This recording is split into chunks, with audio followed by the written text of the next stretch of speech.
안녕하세요. 40대 후반의 여자입니다. 저는 15년 전쯤에 있었던 일을 사연으로 써보려고 합니다. 시모자에 대한 이야기인데요. 정말 기가 막히고 어이가 없으며 황당하고 소스라치는 사연입니다. 가벼운 마음으로 들어주시면 즐거운 하루가 되실 겁니다. 성실한 남자친구와 2년의 연애를 하고 결혼하기로 했어요. 그이는 집안이 보통 집안이고 홀어머니와 살았는데 예비시모는 매우 친절하고 상냥한 분이셨습니다. 결혼해도 시짜질 없고 다정다감하게 잘 지낼 수 있을 것 같았죠. 결혼했을 당시에 처음으로 비트코인이 등장했어요. 투자를 하는 사람이 거의 없을 때 시어머니가 관심을 가지기 시작하셨습니다. 전 재산을 투자한 시어머니는 대박이 나서 대저택으로 이사를 하셨답니다.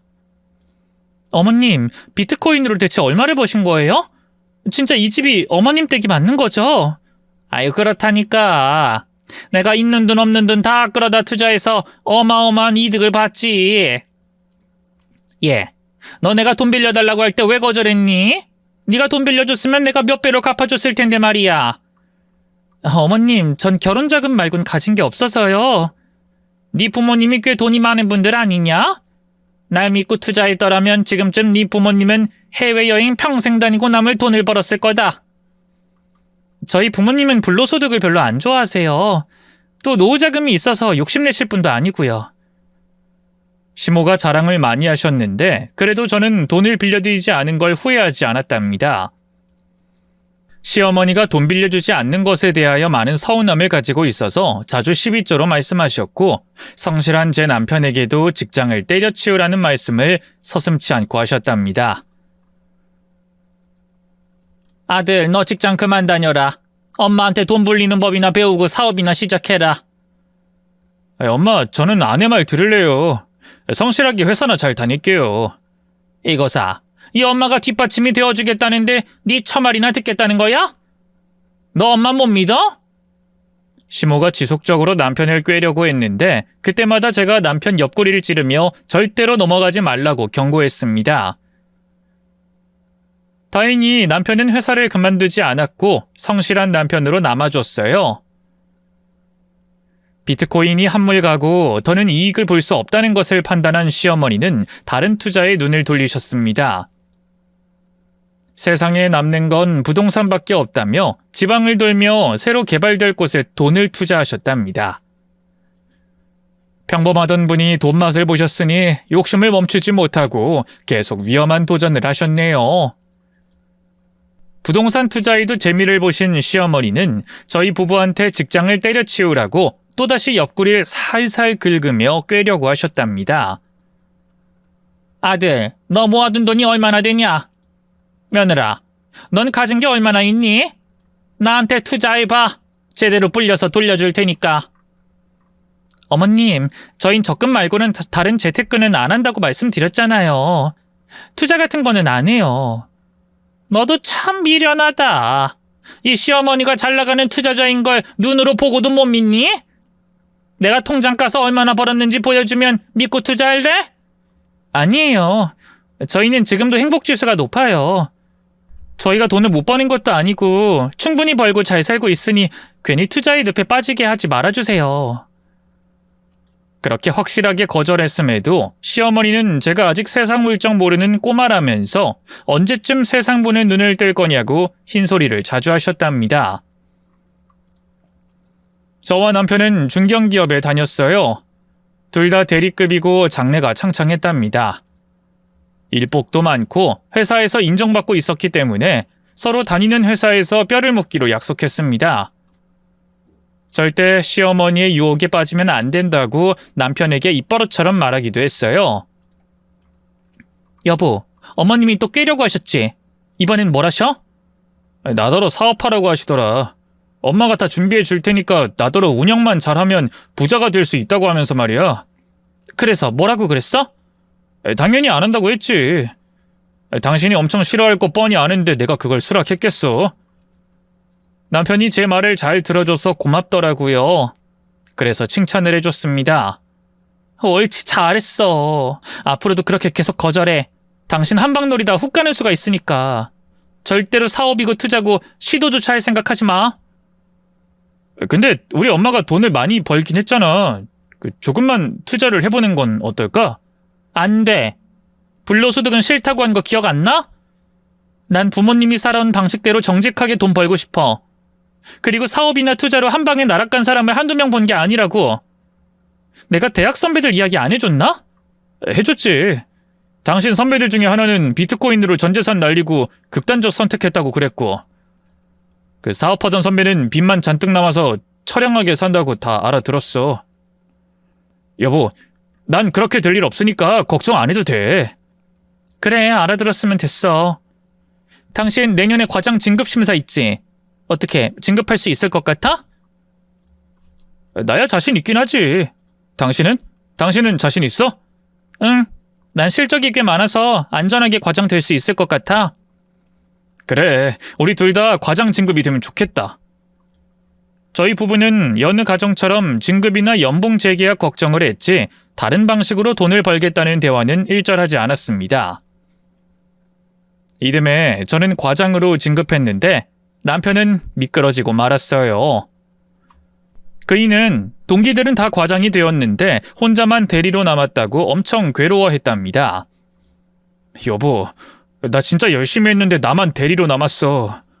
진짜 회사가 너무한 것 같아. 한 번 떨어진 건데 뭘 그렇게 심각하게 받아들여. 내년엔 무난하게 진급할 테니까 걱정하지 마. 나 회사 다니기 쪽팔린데 확 회사 옮겨버릴까? 그러지 마. 지금 다니는 회사가 당신한테 딱 맞는 곳이라며. 그리고 회사 옮긴다고 해서 달라질 건 없어. 냉정하게 말해서 당신이 진급에 미끄러져서 이직한 걸 모를 리가 없으니 대우하는 게 좋지 않을 거야. 저는 위로보단 충고를 해줬는데 그이는 기분이 많이 나빴던 모양이더라고요. 뭐야? 진급 못해서 이직하면 대우 못 받을 테니 닥치고 다니던 곳이나 다니라는 거야? 당신 지금 날 무시하는 거야? 아니, 무슨 무시를 했다고 그래. 난 조언, 충고를 해준 거야. 회사 옮긴다고 해서 크게 다를 게 없다는 거잖아. 여보, 진급에 한번 떨어졌다고 인생이 망하는 게 아니잖아. 1년만 참고 다니자. 동기들한테 과장이라고 불러야 하는데 나만 대리라고. 이게 얼마나 쪽팔린 줄 알아? 내년에 후배들이랑 같이 과장 진급해도 별로 좋아 보이지 않고 또 물 먹으면 회사에서 나오지 말라는 소리가 된단 말이야. 이 세상에 진급 한 번에 못한 사람들은 다 회사 때려치워야 해? 제발 좀 부정적으로 생각하지 말고 긍정적으로 판단해. 당신은 당신에게 주어진 일만 열심히 하면 된다고. 그이는 과장 진급에 미끄러졌다고 몇 달 동안 회사 출근하는 걸 엄청 싫어했답니다. 그러던 어느 날 그이가 저에게 아주 놀라운 걸 보여주겠다며 어디론가 데려갔어요. 작은 회사가 밀집된 동네로 갔는데 어느 사무실에 들어가더니 자기가 사장이 되었단 소리라더군요. 여보, 여기 사무실 어때? 앞으로 내가 쓸 사무실인데 괜찮아? 지금 뭐라고 했어? 당신 설마... 그래, 회사 그만뒀어. 하도 눈치가 보이고 쪽팔려서 관둬버렸어. 그 엄마가 추천하는 사업하기로 했어. 이거 다 엄마가 차려준 거야. 나 하던 일이랑 비슷해서 어렵지도 않아. 나한테 한마디 상의도 없이 일을 저지른 거야? 당신 어떻게 이럴 수가 있어? 당신 반응이 좋지 않을 건 알았지만 좀 심하네. 몰라. 이미 벌어진 일이니까 당신은 그냥 받아들여. 뭐? 지금 그걸 말이라고 하는 거야? 여보, 화 좀 그만 내. 이미 벌어진 일이야. 다시 되돌릴 수 없다고. 이 사무실에 내 퇴직금도 다 들어갔어. 그거 아까워서라도 최선을 다할 테니까 뭐라 하지 마. 퇴직금? 당신 진짜 멋대로 다 했구나. 어머님 돈으로 했다더니 거의 다 당신 돈을 들여서 사업장 차린 거잖아. 진짜 너무한다. 남편에게 짜증을 나오는 대로 다 부렸어요. 한마디 말 없이 자기 마음대로 일을 벌였으니 화가 쉽게 사그라지지 않아 엄청 뭐라고 했답니다. 그날 집에 가서도 남편한테 화를 엄청 냈어요. 실망한 건 물론이고 이런 식으로 살면 결혼 생활을 유지하기 어렵다는 말도 했죠. 그이는 저희 가정이 잘 되는 길을 선택했다며 제발 좀 그만 초치는 소리하고 응원 좀 해주면 안 되냐고 볼멘 소리를 했답니다. 아니, 내가 놀고 먹겠다는 것도 아니고 사업하겠다는데 그렇게 욕먹을 짓이야? 아, 그만 좀 해. 이렇게 잔소리를 늘어놔야 당신이 얼마나 큰 잘못을 한지 느낄 거 아니야. 아, 그래, 알았어. 내가 아주 대역죄를 저질렀다. 그래도 이젠 되돌릴 수 없으니까 받아들여줘. 남편과 사흘 정도는 말하지 않았어요. 실망감이 너무 커서 그이가 하는 일을 당장 인정해주고 응원해주긴 어렵더라고요. 며칠 뒤 시어머니가 집에 오셨고 저희 부부가 대화를 안 하고 있던 걸 눈치채고 저에게 흰소리를 하시더군요. 너도 참 인생 피곤하게 산다.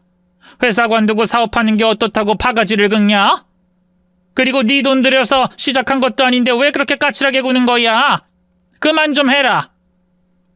어머님이 중간에서 회사 그만두라고 계속 유혹하셨죠? 이이가 저한테 한마디 상의도 안 하고 결정한 게 너무 화가 납니다. 아, 그래, 내가 꾀했고 너 몰래 사업 시작하라고 했다. 네가 반대하고 난리 칠 테니 몰래 일 저질러 버리라고 했다. 어머님, 저희 부부 평범하게 잘 사는데 왜 그러셨어요? 진급 한번 미끄러졌다고 인생이 어떻게 되는 게 아니잖아요. 누가 그렇다고 했냐? 난 그저 돈을 더 많이 버는 일을 추천하고 밀어주겠다는 것뿐이야. 가만, 너 내 아들 못 믿어서 이러는 거니? 저는 한숨을 연신 뿜어냈습니다. 못 믿어서 그러는 게 아니라 남편 의지와 다르게 사업하다가 골로 가는 사람을 한두 번 본 게 아니니 이러는 거였어요. 남편은 시어머니를 앞세워서 제 의견을 묵살시켰습니다. 시모는 앞으로 세상 돈을 긁어 벌 테니 더는 남편에게 잔소리하지 말라고 못을 박았답니다. 그렇게 남편은 개인 사업장으로 출퇴근했고 전 그대로 회사를 다녔습니다. 한 달의 시간이 지나자 그이에게 그만 바가지를 긁고 응원해주기로 했어요. 가정의 평화를 위해 제가 져주기로 했답니다.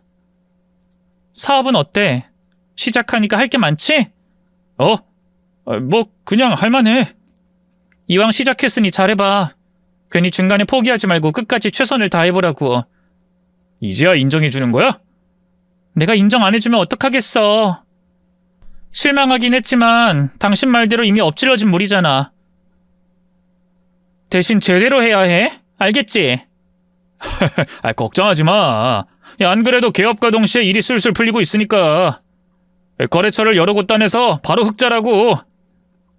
여보, 내가 돈방석에 앉게 해줄 테니까 기대하고 있어. 내가 돈으로 코 풀고 똥 닦게 해줄게. 말이라도 못하면. 그래, 뭐 그런 날 오도록 최선을 다해봐. 남편은 사업장에 주말도 없이 출근해서 일했어요. 저희가 결혼한 지 3년 차인데 임신 계획은 계속해서 미뤄졌답니다. 그이가 이제 막 사업을 시작했으니 자리를 잡고 나서 아이를 가지기로 했어요. 시어머니는 손주를 낳든 말든 신경을 전혀 쓰지 않았고요. 그런데 1년 정도 사업하던 남편은 폭삭 망해버렸습니다. 직원들 월급이 밀린 데다 사업장에 들인 돈이 모두 마이너스가 되어 빚을 지게 됐죠. 제발 이런 일은 없길 바랬는데 벌어지고 말았네요. 당신 이제 어떻게 할 거야? 빚은 어떻게 갚을 거냐고? 아, 좀 가만히 좀 있어라. 나도 생각하고 있는 중이니까 바가지 좀 그만 긁어. 이게 바가지로 들리냐? 당장 빚을 갚아야 우리가 이 집에서 쫓겨나지 않을 거 아니야. 안 쫓겨나게 할 테니까 그만 좀 짜증내라고. 당신 이런 식으로 화낼 때마다 진짜 듣기 싫고 보기 싫은 거 알아? 마녀 같다고. 마녀? 이 남자야. 이런 상황에서 공주처럼 서방님 잘하셨어요 라고 말할 사람이 있어? 당연히 마녀처럼 승질내야 당신이 정신 차리고 살 길을 찾을 거 아니야. 아우, 진짜 듣기 힘드네. 내가 나가서 해결하고 들어올게. 그럼 되는 거지? 사업 마간 남편은 한두 푼의 빚이 아니라 꽤 많은 빚을 졌습니다. 그걸 해결하겠다고 집 밖을 나가 일주일 동안 들어오지 않았어요. 그이는 시어머니의 힘을 빌려서 빚을 다 해결하고 돌아왔답니다. 시어머니와 같이 집으로 돌아왔는데 시모가 또 저에게 한 소리 하더군요. 내 아들이 사업 좀 실패한 거 가지고 엄청 뭐라 했다며? 넌 남편을 존중할 줄도 모르냐? 어머님, 제가 처음부터 안 된다고 한 걸 몰래 시작했잖아요. 그리고 망하기까지 했단 말이에요. 그런데 좋은 소리가 나오겠어요? 너도 참 속이 좁디 좁다. 어떻게 처음부터 성공을 바라니? 야, 내 아들은 내가 책임질 거다. 사업도 다시 시켜줄 거고 투자해서 큰 돈도 벌게 해줄 거라고. 어머님, 부동산 투자가 잘 안 된다고 들었는데요. 어머님도 마이너스 아닌가요? 무슨 소리야. 투자하다 보면 돈이 모이기도 하고 나가기도 하는 거지. 야, 내가 대저택 사는 거 모르냐? 난 끄떡 없어. 시어머니는 돈을 한 방에 많이 벌긴 하셨지만 제가 보기엔 간당간당해 보였습니다. 남편은 생활비 한 푼 안 주고 시어머니와 여러 사람을 만나러 다녔어요.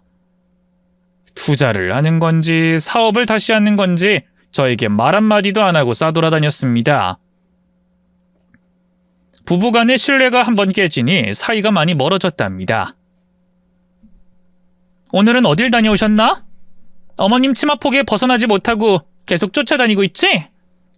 제가 말을 세게 했더니 남편의 얼굴이 심하게 일그러졌습니다. 뭐? 당신 말을 그렇게밖에 못해? 당신이 시어머니 쫓아다니면서 뜬구름만 잡고 있는 것 같으니까 하는 소리 아니야.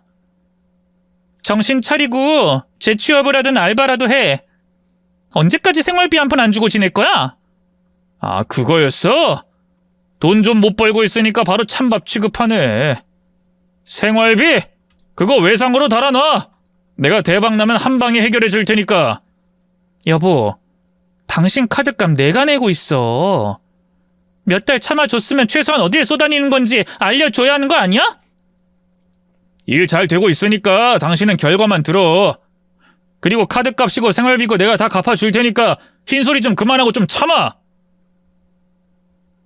제가 너무 쏘아대는 게 아니냐고 말씀하실 분들이 계시겠지만 저도 침착하게 말도 해보고 구슬리고 정신 차리게 해보려고 노력했습니다. 그런데 아무리 좋은 말을 해도 고쳐지질 않았으니 강하게 말해서 그이가 정신 차리게 해주고 싶었답니다. 얼마 뒤 시어머니가 저를 밖으로 불렀어요. 조용한 카페에 나가봤더니 웬 여자와 함께 있더군요. 어머님, 이 여자분 누구시죠? 미국 교포인데 큰손이다. 인사드려라, 앨리스 킴이다. 앨리스요? 저는 기운이 쭉 빠졌습니다. 이런 사자 같은 여자와 있는데 저를 왜 불러냈는지 이해가 되지 않았습니다. 제가 실망한 말투로 말했더니 교포인 여자가 말문을 열었습니다. 말씀 많이 들었어요. 며느님이 어지간해서 남의 말 믿지 않는다고 하던데. 날 보자마자 한숨 푹 쉬는 걸 보니 진짜 그런 것 같네요. 네, 제가 왜 여기에 나왔는지 모르겠네요. 앨리스라는 이름을 듣자마자 허구 인물일 거라는 생각이 드네요. 진짜 교포는 맞아요? 제가 비아냥거리며 말했더니 안색 하나 변하지 않더군요. 교포가 뭐 대단한 건가요? 그냥 미국에 사는 한국 사람일 뿐이에요. 며느님 여기에 부른 건 같이 돈벼락 맞아보자고 모신 거예요. 이모님이 투자할 돈이 부족하다고 하셔서 며느님을 설득하자고 하시네요. 투자요? 이보세요. 난 직장인이에요. 투자할 돈이 어딨다고 나한테 그걸 기대하세요? 어머님, 이런 자리라고 미리 말씀을 해주시지 그랬어요. 그럼 거절하고 안 나왔을 텐데. 그러자 시어머니가 한탄하듯 말씀하셨습니다. 야, 내가 좋은 게 있으니까 나누자고 널 부른 거야. 투자금이 부족하긴 하지만 아주 좋은 기회가 있어서 널 부른 거라고. 앨리스 씨가 리조트 건설하는데 투자자 모으고 있어. 아무나 끼워주지 않는데 내가 앨리스 씨 고모랑 친분이 있어서 참여하게 된 거라고. 어머님 참 다양하게도 투자하시네요. 근데 제가 무슨 돈이 있어서 투자하겠어요? 회사 다니면서 빠듯하게 생활하는 거 아시잖아요. 제 남편이 지금 아무 일도 안 하는 거 아시잖아요. 며느라, 네 친정 부모님이 알부자 아니냐? 같이 투자해서 큰 돈 벌면 좋잖니. 우리 식구들이 다 큰 부자가 되길 바래서 내가 널 부른 거야. 저는 기가 차서 말문이 닫혔습니다. 앨리스인지 뭔지 아는 사자 같은 교포는 리조트 사진이랑 여러 서류를 꺼내더니 설명해 주더군요. 뭐 그냥 한 귀로 흘려도 될 것 같아서 딴 생각하면서 그 여자가 그만 입을 다물길 기다렸습니다. 다 듣고 나서 고개를 끄덕이며 대답했어요. 네, 잘 들었어요. 근데 전 관심 없습니다. 아이, 실컷 들었는데도 이게 가치 없게 들려요? 아무나 끼워주는 프로젝트 아니라고요. 난 그런 거 잘 모르겠어요. 전 돈도 없고 친정 부모님께 이런 데 투자하라고 종용하고 싶지 않습니다. 앨리스 씨, 돈 많은 사람들한테 투자 받으세요. 아셨죠? 그렇게 말하고 시어머니한테 그만 일어나 보겠다고 하고 카페에서 나와버렸습니다. 야, 너 이렇게 나와버리면 어떡하냐? 내 입장은 생각 안 하니? 어머님이 투자를 하든 뭘 하든 상관 안 하겠는데 절 여기에 부른 이유가 뭐예요? 제가 불로소득은 싫어하는 거 잘 아시잖아요. 아휴, 그래, 솔직히 말아마. 투자금이 모자라서 네가 좀 보태줬으면 해서 불렀다. 며느라, 네 부모님 알부자니까 돈 좀 빌리자. 이걸 리조트 사업만 시작하면 떼돈 벌게 될 거라고. 그런 돈 필요 없어요, 어머님. 그리고 설사 제가 부모님께 돈을 빌려달라고 해도 쉽게 내어주실 분들 아니에요. 괜한 기대하지 마시고 어머님도 돈 부족하면 포기하세요. 확실하게 말했더니 시어머니가 화를 버럭 내셨습니다. 네가 꽤 투자에 대해서 아느냐? 네 부모가 반대할지 아닐지 어떻게 장담하느냐? 돈 벌게 해준다는데도 싫다고 하느냐 등등 똑같은 말을 반복하셨어요. 아무튼 전 확실하게 의견을 표명했고 다시는 이런 자리에 부르지 말라고 말씀드렸습니다. 한편 남편은 시어머니 따라다니면서 헛된 욕망만 커져 있었어요. 당신 우리 엄마가 제안한 리조트 사업 투자를 거절했다며? 그게 말이 좋아 투자지 돈 없어서 빌리겠다는 건데 내가 왜 받아들이냐? 말하는 뻔세 봐라. 당신 우리 엄마 무시하는 거야? 마음대로 판단해. 그래서 당신 계속 경제활동 안 하고 시어머니 꽁무니만 쫓아다닐 거야? 무슨 말을 그렇게 해? 꽁무니를 쫓아다니다니. 당신 내가 그렇게 만만해? 한심해 보여서 하는 소리야. 앞으로 당신 카드값은 당신이 갚아. 나도 할 만큼 했으니까 제발 철 좀 들어. 그이에게 카드값을 운운하며 똑바로 살라고 충고했더니 또 인상을 구기며 자기를 믿어주지 않네만해하며 궁시렁거리더라고요. 저도 남편을 설득하고 회유하는 것에 지쳐서 이 결혼을 계속해야 할지 말아야 할지 크게 고민했습니다.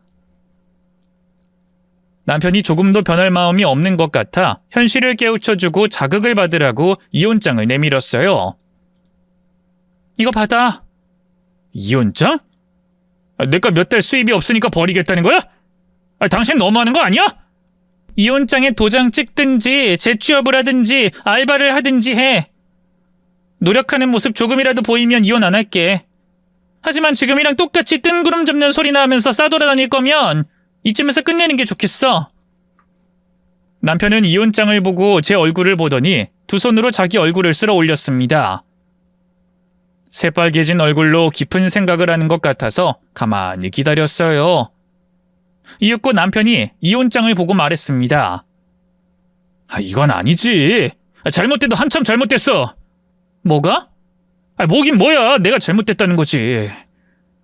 내가 얼마나 한심하게 보였으면 이혼장을 들이밀겠어. 여보, 미안해.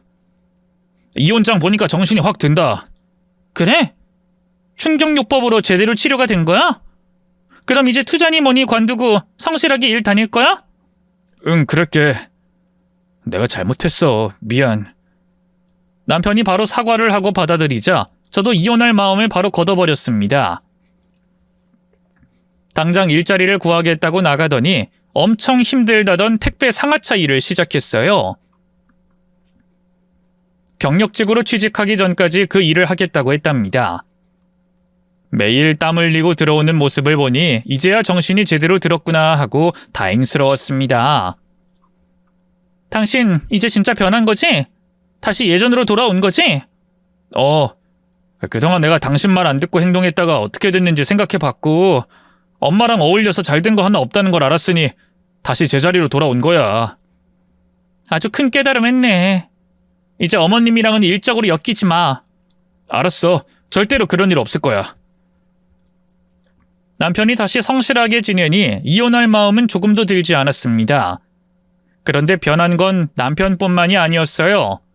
시어머니도 이제 돈 불리는 일을 그만하고 조용히 지내고 싶다고 하셨답니다. 아이고, 내가 그동안 헛바람 들어서 별의별 짓을 다 하고 다녔네. 며느라, 나 때문에 힘들었지? 나 이제 투자 일에 손 완전히 뗐다. 괜찮아요, 어머님. 근데 갑자기 결심한 이유가... 실은 나도 돈을 많이 까먹었다. 비트코인으로 운 좋게 돈 벌었던 거 대부분 다 까먹었어. 내가 잘나서 돈을 잘 버는 줄 알았는데 그게 아니었더구나. 어머님, 불로소득은 믿으면 안 돼요. 이제야 제 신조를 이해하시죠? 그래, 내가 조금 더 일찍 며느리 네 말에 귀를 기울였어야 했는데 아주 큰 후회가 든다. 그 앨리스라는 교포는 안 만나시는 거죠? 그럼. 그 여자 하도 사짜 같아서 연락 끊어버렸다. 내가 뒤늦게 정신 차렸으니 볼 일 없지. 그렇게 시어머니까지 정신을 차렸다고 하니 다행이었어요.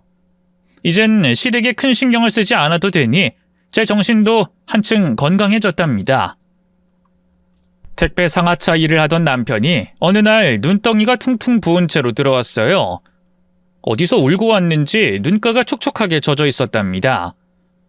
여보, 일이 많이 힘들어? 그래서 온 거야? 아니, 내가 한두 살 먹은 애인가. 근데 왜 울었어? 당신 지금 얼굴이 누가 봐도 운 것 같아. 그래 보여? 응. 무슨 고민거리가 있는 거야? 무슨 일 있어?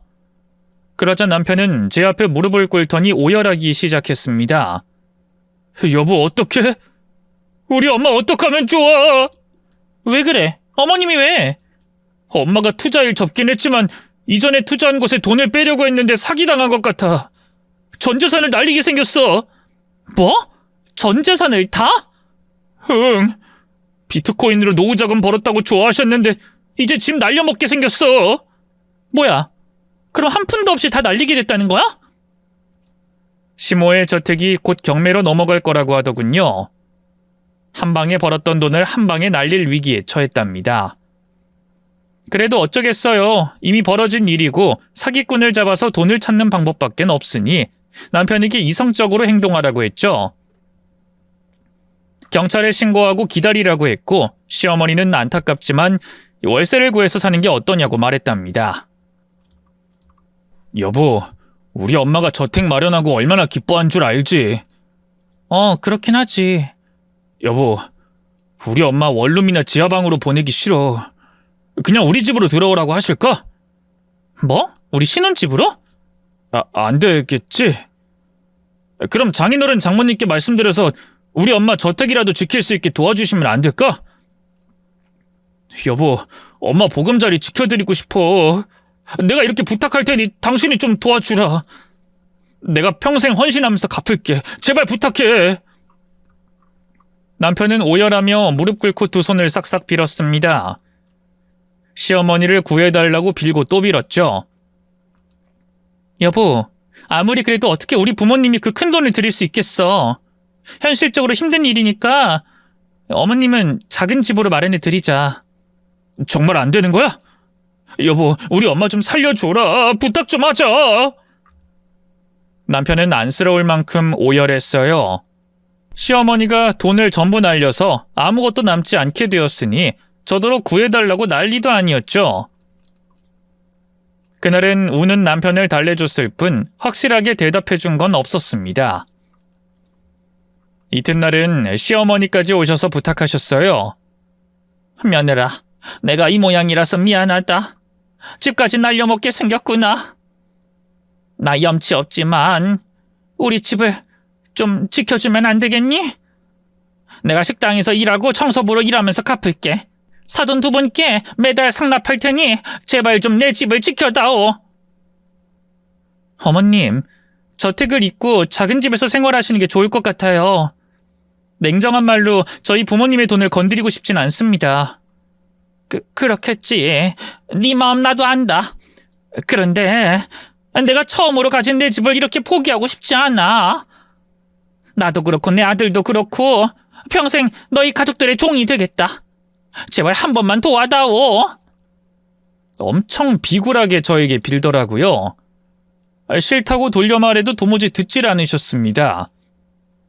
한편으로는 시어머니가 불쌍하기도 해서 저도 고민을 좀 하게 되었답니다. 그래서 며칠 생각하는 동안 시모자가 계속 불쌍하게 굴면서 애원해서 저도 모르게 마음이 넘어가 버렸어요. 친정 부모님을 찾아가 여차저차해서 돈이 필요하다고 말씀드렸습니다. 그리고 그때 부모님은 제가 생각했던 것보다 재산이 많으셨어요. 엄마가 고백을 하셨는데 깜짝 놀랐답니다. 우리가 딸내미한테 언제 유산 줄까 생각했었는데 지금 시기에 줘야겠구나. 엄마 이름으로 상가 하나 있고 땅도 있다. 네 외할아버지가 물려주신 거다. 그리고 우리가 모아둔 재산도 꽤 되지. 우리 노후 자금만 빼고 다 줄 테니까 네가 사돈 도와주든 알아서 해라. 엄마, 그렇게나 재산이 많아? 근데 그걸 또 나한테 주시겠다고? 그럼 우린 돈을 충분히 있으니 유산 미리 주면 그만이지. 네가 알아서 써라.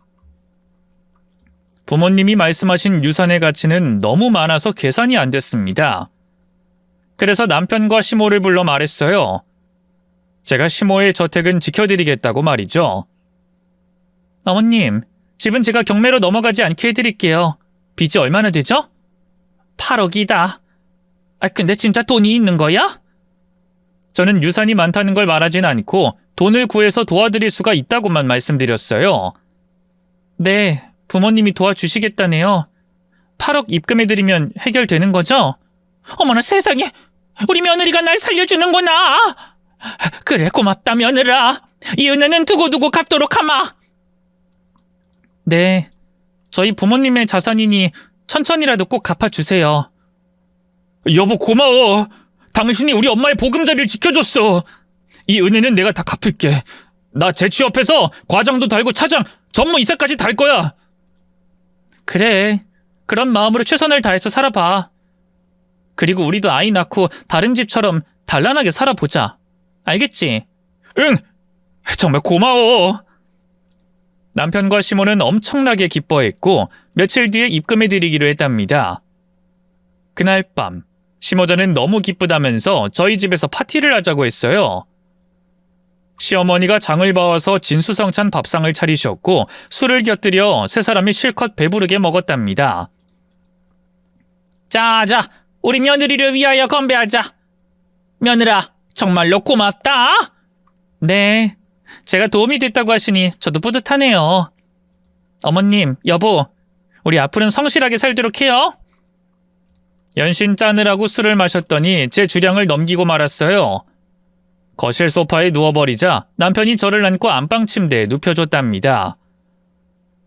여보, 머리가 너무 아파서 일어나질 못하겠네. 많이 마셔서 그렇지. 푹 쉬어. 엄마랑 내가 상 치울 테니까. 남편은 그대로 거실로 나갔고 시어머니와 술을 더 마시는 것 같더라고요. 1시간이 지나자 머리가 너무 아파서 술 깨는 약을 사달라고 말하려고 안방문을 열고 나가려고 했습니다. 그런데 시모자의 대화 소리에 멈칫하고 귀를 기울였어요. 엄마, 돈 뜯어냈어. 자그마치 8억이야, 8억. 그러게 말이다. 네 처가 싸가지가 바가지라서 미워하긴 했는데 우리 연기 덕분에 큰 돈 뜯어내게 생겼구나. 이제 그 돈으로 리조트 사업에 투자하면 우리들 인생은 필 거다. 내가 그동안 택배 상하차 한다고 뻥치고 땀 흘리고 집에 들어오면서 얼마나 조마조마했는 줄 알아? 아들아, 네 처가 먼저 이혼 얘기했다길래 내가 엄청 머리 굴린 거 아니냐. 동정심이 제대로 먹혀들었다고. 엄마, 그럼 난 마누라랑 어떻게 하지? 진짜 이혼해? 그럼 당연히 이혼해야지. 맨날 바가지 긁는 옆에 애랑 살고 싶냐? 그건 아니지. 나도 찢어지고 싶긴 했어. 앨리스 킴 그 여자랑 잘 돼가기도 하고. 요즘 엄청 뜨겁게 사랑하는 중이잖아. 리조트 사업 추진하는 여자니 재혼하면 딱이잖아. 이제야 말이 통하네. 우리 아들이 정신 제대로 차렸어. 아무튼 돈만 받으면 바로 끝내라. 응, 엄마. 우리 미래를 위하여 건배! 두 사람의 대화를 듣자 황당하고 기가 차더라고요. 사기를 당했다는 건 거짓말이었고 저에게 돈을 뜯어내 리조트 사업에 투자하겠다는 것이 계획이었습니다. 게다가 남편은 앨리스인지 뭔지 아는 여자와 바람까지 피우고 있던 것 같습니다. 머리가 깨질 듯이 아팠지만 다시 침대로 돌아갔어요. 그리고 시모자가 상을 치우고 거실에서 널브러져 잠들었답니다. 다음날 다시 확인차 저에게 돈을 주는 게 맞느냐고 시모가 물었고 전 그렇다고 대답을 했어요. 그랬더니 아주 좋아 죽을 듯한 미소를 짓더라고요. 출근한다고 하고 집 밖을 나갔어요. 회사에 전화해 월차를 낸다고 하고 두 모자를 추격해보기로 했답니다. 정오쯤 되어서야 신혼집에서 시모자가 기어나왔고 택시를 타고 어디론가 향해서 따라가 봤답니다. 도착한 곳은 한 오피스텔이었는데 앨리스 킴의 집이었어요. 복도 모퉁이에서 귀를 기울이는데 시모자가 아주 반갑게 인사하며 현관 안으로 들어갔답니다. 시모는 아주 잠시 머물다가 오피스텔에서 나왔고 남편은 남았더라고요. 그때 느낌이 왔죠. 안에서 무슨 짓을 하고 있구나 라고 말입니다. 그래서 초인종을 누르고 목소리를 깔고 말했습니다. 누구세요? 네, 복도 청소 중인데 현관 앞에 돈 봉투가 떨어져 있네요. 이거 주인 찾아드려야 할 것 같아서요. 그러자 아주 쉽게 문이 열렸습니다. 상간녀인 앨리스가 손만 내밀며 돈 봉투를 달라고 하더군요. 그래서 제가 어떻게 했을까요? 현관문을 살짝 열었다가 상간녀 팔을 힘껏 찍어버렸습니다. 괴성과 함께 상간녀가 현관문에서 물러나자 활짝 문을 열고 들어갔습니다. 두 사람은 실오라기 하나 걸치지 않고 있더군요. 상간녀 면상을 구두발로 날려주자 남편이 헉소리를 내며 이불 속으로 들어가더군요. 여보, 어떻게 알고 온 거야? 꼬리가 길면 밟히는 법이지. 당신 참 더러운 짓 하고 있었구나. 앨리스랑 바람도 피우고 네 엄마랑 짜고 나한테 사기를 쳐? 아이 진짜 재수도 없지. 당신 어떻게 한 거야? 언제 눈치챈 거야? 언제 눈치채긴 바로 어제지. 네가 네 엄마랑 나누는 대화 다 들었다. 그럼 8억은 어떻게 되는 거지? 여보, 내가 실수라고 하면 봐줄 거야? 그럴 리가 있겠냐? 내가 돌았다고 네 놈의 모자한테 돈을 주겠어? 일단 증거 사진부터 찍어줄게. 남편의 외도 현장을 사진으로 담아내자 핸드폰을 빼앗으려고 남편이 벌거벗은 채로 달려들더군요. 이에 무릎으로 급소를 올려쳤습니다. 당신 지금 어딜 때린 거야? 왜? 아프니? 네 놈이 벌인 짓이 괘씸하니 몸 좀 풀고 가야겠다. 이혼하기 전에 쓴맛 보여주고 나가야겠어. 다시 남편의 급소를 걷어찼더니 고꾸라지더라고요. 머리통을 사정없이 갈겼고 상간녀와 남편을 구석으로 몰아놓고 이불을 두 사람 위에 던졌습니다.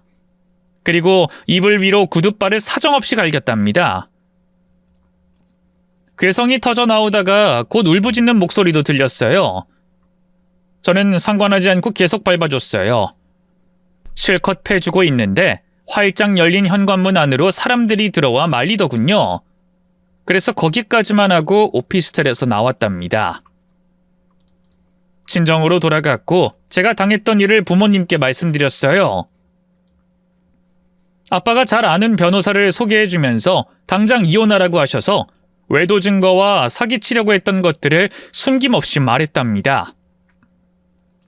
이혼 소장을 받은 남편은 전화로 해도 너무하는 거 아니냐며 위자료를 줄여달라고 하더군요. 해도 너무하는 거 아니야? 위자료를 이렇게 받겠다고? 그래.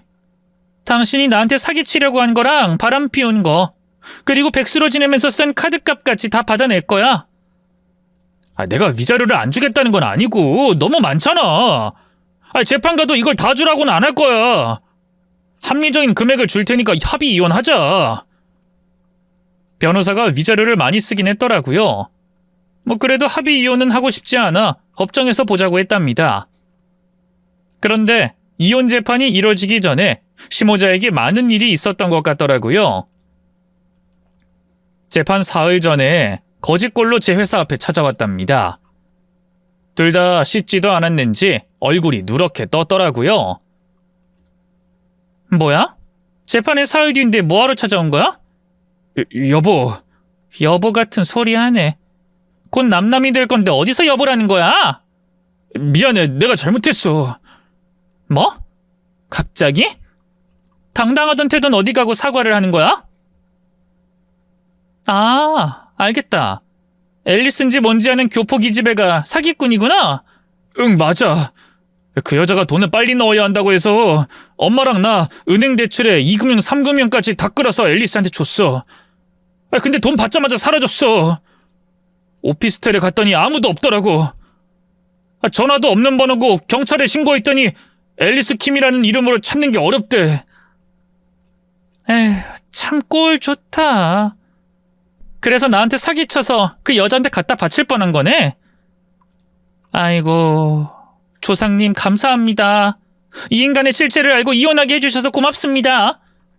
여보, 내가 미안해. 이게 다 엄마 때문이야. 엄마가 시키는 대로 해서 내가 회사를 관두게 됐고 여기까지 오게 된 거야. 여보, 우리 이혼 없던 걸로 하면 안 될까? 나 평생 당신을 공주님으로 모시고 살게. 난 공주 아니야. 마녀야, 마녀. 당신도 그렇게 말했었잖아. 기억 안 나? 여보, 미안해. 입이 10개라도 할 말이 없어. 할 말 없으면 그냥 꺼져. 시모자가 사기를 당하고 저를 찾아와 빌붙으려고 시도하자 무시해버리고 제 갈 길 가려고 했습니다. 그런데 지하철역까지 쫓아오더니 계단 앞에서 가로막더니 두 모자가 무릎을 꿇고 앉더라고요. 며느라, 우리가 잘못했다. 돈에 눈이 멀어서 하면 안 될 짓을 했어. 내 아들이 그 여자랑 바람난 건 순전히 돈 때문이야. 엄청난 부자인 걸 알고 내 아들이 희생한 거라고. 아주 재밌는 소리 하시네요. 그래서 돈 많은 여자한테 가려고 했다가 꽝인 걸 알고 다시 나한테 돌아온 거예요? 낯짝도 참 두꺼우시네. 며느라, 너희 부모님이 너한테 유산 주려고 한 거 알게 됐다. 상가도 있고 땅도 있다며? 그렇게 부자였으면 말을 해주지 그랬냐? 그럼 우리가 괜히 앨리스한테 넘어가지 않았을 거 아니니? 지금 두 사람이 사기당하고 바람난 걸 제 탓으로 돌리는 거예요? 두 사람 진짜 안 되겠네. 더는 상종하고 싶지 않으니까 비키세요. 사흘 뒤에 이혼 재판이니까 당신 그때 나오기나 해. 두 모자를 비켜 계단을 내려가려는데 두 팔로 절 막았어요. 다른 사람들이 불편을 겪는데도 아랑곳하지 않고 지하철 입구를 막더라고요. 그래서 남편의 따귀를 날렸더니 그이가 오열하며 말하더군요. 그래, 때려. 실컷 때려도 돼. 여보, 대신 한 번만 봐주자. 내가 사고 친 거 사과할게. 앞으로 당신이 하라는 대로 하면서 살 테니까 제발 좀 봐줘. 이어서 시어머니도 악어 눈물을 작동시켰습니다. 며느라, 이게 다 나로 인해 생긴 일이야. 내가 죄인이니 나를 욕하거라. 이런다고 해결되는 거 없으니까 비키세요. 당신도 좀 비켜. 다른 사람들까지 못 들어가잖아. 시어머니는 지하 입구에서 엎드린 자세로 누워버리더군요. 며느라, 우린 오늘 너를 꼭 설득할 거다. 우릴 버릴 거면 차라리 밟고 지나가라. 그래, 여보. 우릴 밟고 지나가든지 받아주든지 해. 두 모자가 바닥에 누워 입구를 막자 저는 남편의 배와 시어머니의 등을 밟고 지나갔습니다. 아이, 진짜 밟고 지나간 거냐? 며느라, 며느라! 여보! 이렇게까지 빌면 봐줄 줄도 알아야지. 너무하는 거 아니야? 아휴, 두 사람 참 한심하다. 거기 계속 누워서 진상 부리든지 알아서 해. 사람들은 자빠져 있는 두 모자를 넘어가며 지하로 내려갔습니다. 제가 계단 밑까지 내려오고 돌아봤더니 시모자가 일어나서 얼굴을 가리고 도망치더라고요. 그렇게 개망신까지 당하면서 저를 잡으려고 해봤지만 저의 결심은 조금도 변하지 않았어요. 이혼 재판은 제 생각대로 잘 이뤄졌어요. 판사님이 남편에게 위자료를 반드시 갚으라고 말하며 끝이 났답니다. 그이는 사채를 끌어 저에게 위자료를 넘겨줬고 시모와 신용불량자가 되어 마지막 남은 몇 푼으로 고시원방을 얻었답니다. 시모는 한 방에 성공했다가 투자한다고 까불다가 사기당하고 예전보다 못한 인생을 살게 되었습니다. 고시원방에서 월세를 내야 하니 식당에서 손이 부르트도록 설거지를 하며 돈을 벌었어요. 전 남편은 중국집 배달원으로 일하면서 고시원세를 내며 입에 풀칠도 못하면서 지냈고요. 저를 배신한 두 모자의 끝은 정말 한심하게 바닥을 기게 되었습니다. 2년이 지나고 저는 재혼을 했어요. 증권가에서 열심히 일하는 증권맨이었는데 집도 잘 살고 성격도 좋고 인물도 좋아서 새살림을 차렸답니다. 성실하게 잘 사는 사람이었고 헛바람이 들어 허튼 짓 하지도 않았어요. 또 시부모님도 경제적으로 전혀 힘들지 않고 인생 한 방을 노리는 투자 따윈 하지 않는 분들이었고요. 지금 와서 생각해보니 결혼은 배우자만 볼 게 아니라 시부모님의 성품도 봐야 하는 것 같습니다. 재혼 후 1년 만에 딸을 낳았고 세월이 흘러 딸이 초등학교 4학년이 되었고 제 나이가 40대 후반이 되었답니다.